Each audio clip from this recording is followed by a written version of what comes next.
at Sumem says, I'm a nurse, and yes, they beg for forgiveness.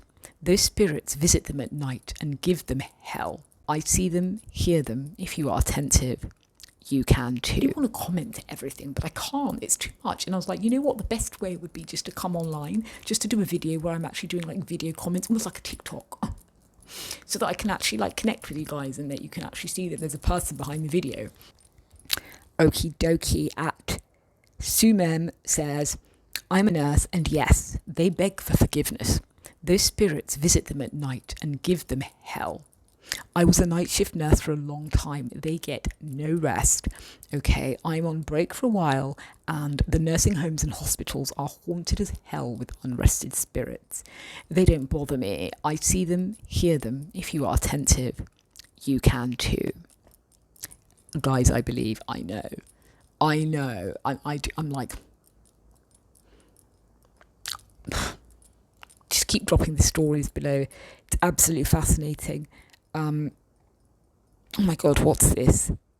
The nurses that killed black babies is heartbreaking. And if any are alive, they should be in jail. I don't care how old they are. They killed generations of people. All of this is still happening. Just look up the investigation in Mississippi and that has been swept under the rug. Is this true? Over 200 bodies buried behind City Hall. Look it up. Yet we're being told to get over it. Get over being burned alive due to the colour of our skin. Get over our babies being murdered. Get over our men being lied on by white women and being murdered. Get over it? No, I don't think so. Absolutely not. That's heartbreaking. And this is why I think I'll go on and I'll do another video like on the comments to do with forgiveness, when people are like saying, oh, you should forgive or you should just move on. It's like, listen to the pain in there. Now, it doesn't mean that we're not supposed to move on and that things, should eventually change. But like, you cannot force people to do that, especially if if people are not acknowledging the parts or trying to sweep or trying to distort the actual truth of the history. There's no justice there. People don't feel heard or seen. It's impossible to move on when somebody is still feeling in a very unjust, you feel like things are unjust.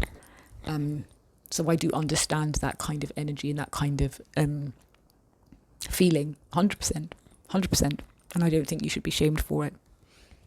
So the help me part and the fetal position is what got this user, who is called at Femi Laffy, and she said that my dad was in a nursing home in 2020. He's back at home now. Oh, I'm glad. Kisses and hugs to you guys. But while he was in there, I would be visiting, and there would be a man that would be in a fetal position shouting, help me, over and over. I would sometimes look at him and think, should I ask if he's okay? But while looking at him one day, the door slammed so hard in my face. Nobody was in there except him, and I was looking at him. I had a feeling that he was being haunted, but I didn't want to think about it, all right? While I had to be in there, I did not want to think about it, but I was jumpy after that, and my body definitely felt a presence. Oh my God. Femi. That is quite spooky.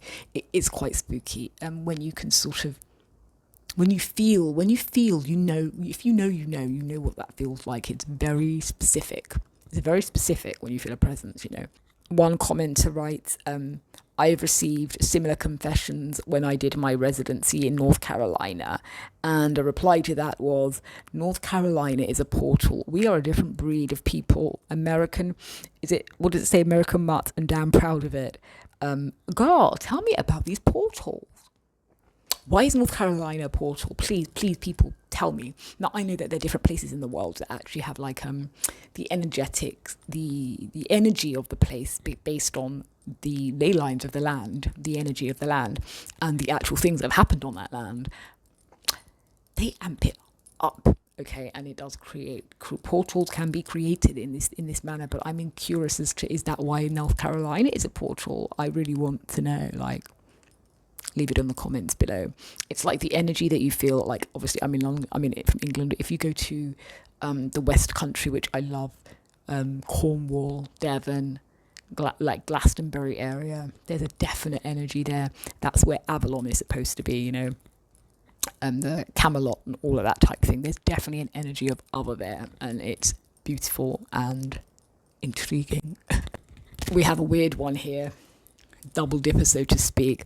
I had to drop my best friend since 6th grade, who is a firefighter now, because I caught him double dipping. Oh, pray tell, go on. He was on Facebook liking and commenting on my cousin's posts for supporting black businesses. He also had a crush on her, all right? But then moments later, the Facebook algorithm showed me a message. It showed me a message via notification saying, your friend Dave just posted in this group. The group, I clicked on the link and it was an Obama hate group. Now, I didn't care about that, but I caught my friend posting anti-black stuff and racist memes.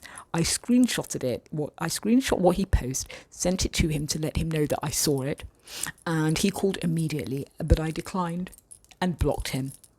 And I haven't seen or talked to him since 2012. Good on you, because what weirdness is this? And this is when I say they're people with internal biases and they don't even realise what's going on. People are confused. Now, I don't want my channel to turn into a channel that's only doing videos on racial topics, etc.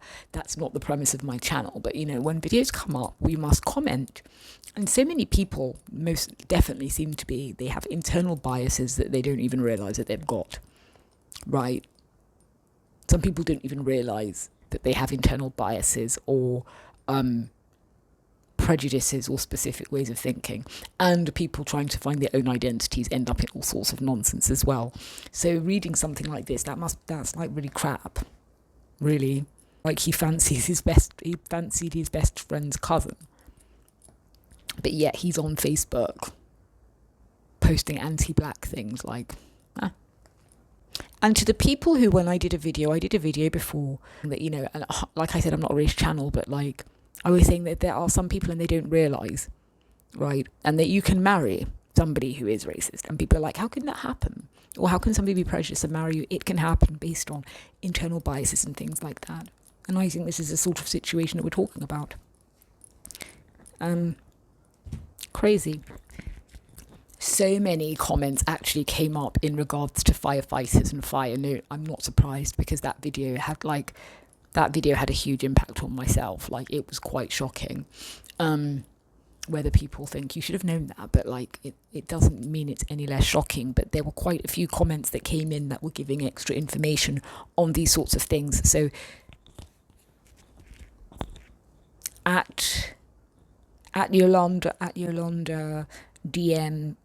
DMV 9327 said, I heard a story growing up from Virginia. This black family in Fredericksburg, Virginia.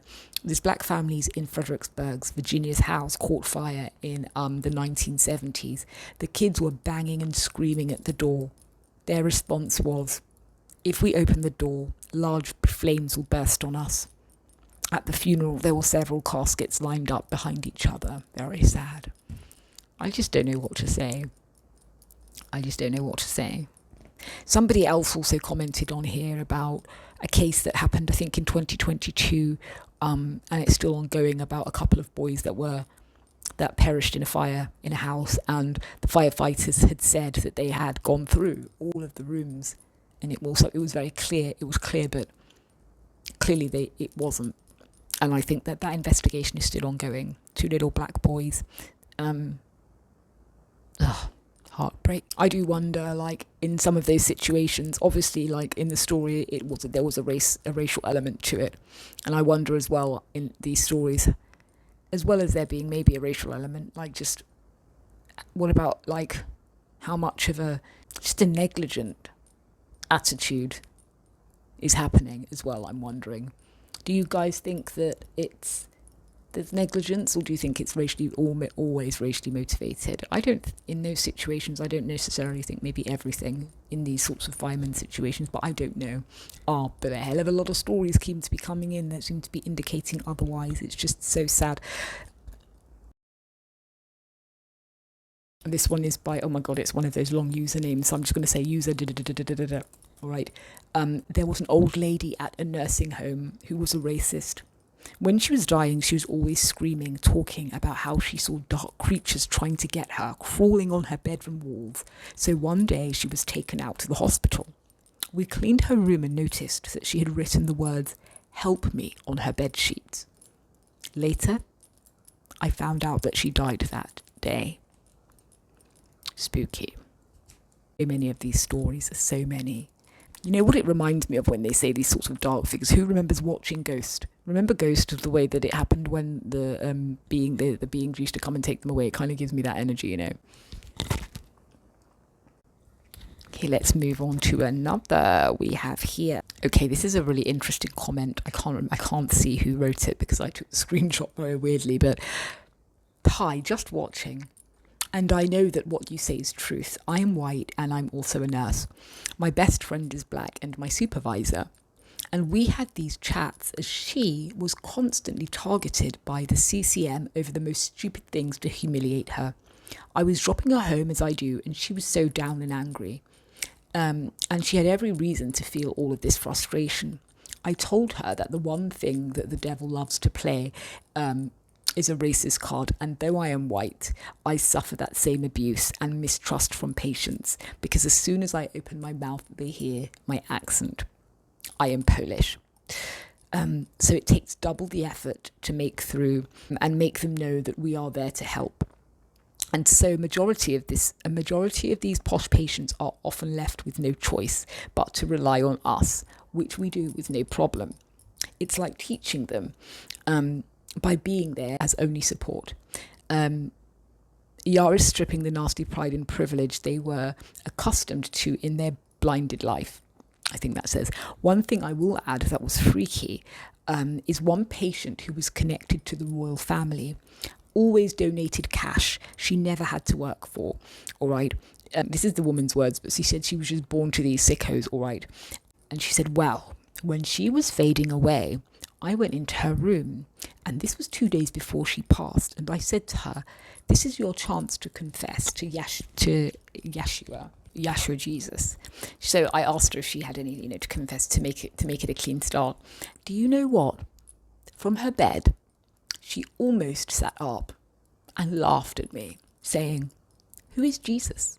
After she died, believe it or not, but mainly because of her connections to the Queen and all the parties that she attended to. My workplace wrote the article about her and framed it on the walls, as if the other people who passed away meant nothing. And she was the one that was glorified for charity, not a doctor who died and was passionate to help others. So both myself and my sister in Christ see all that I think this is that the corporations do. We both knew about okay, we're going into this territory here, but we both knew about sacrificing babies as she was a midwife. But I understand what she's saying in terms of this, what other people might know of the conspiracy. So she's basically speaking about how, basically she's just saying how, the system is, and that she sees herself, even though that, she's white, she still suffers, she still experiences being, put down because she's considered like an immigrant, like Polish, even though she's white. But she said, talking about the specific person who came and was a patient in one of the hospitals who was passing away, and because of her connections to the Queen, so she must obviously come from maybe an aristocratic background, she was treated very differently, and the hospital was sort of venerating her when she passed, even though she's really done nothing. And then she gave a very interesting experience about the fact that when she spoke to this woman and was like, do you want to confess? Is there anything you need to say? When she thought she was passing away, the woman is like, who is Jesus? Which is kind of insinuating to me that what you read about when you see how people in certain circles, particularly like the elite, as they say, are Luciferian.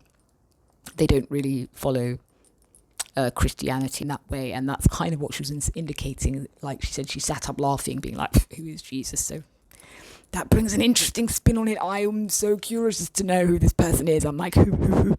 But there we are. So let's move on to another comment. This is an interesting one, and I'm not sure. Let me just read it, okay? So she starts off by saying, this one is by @Merzame.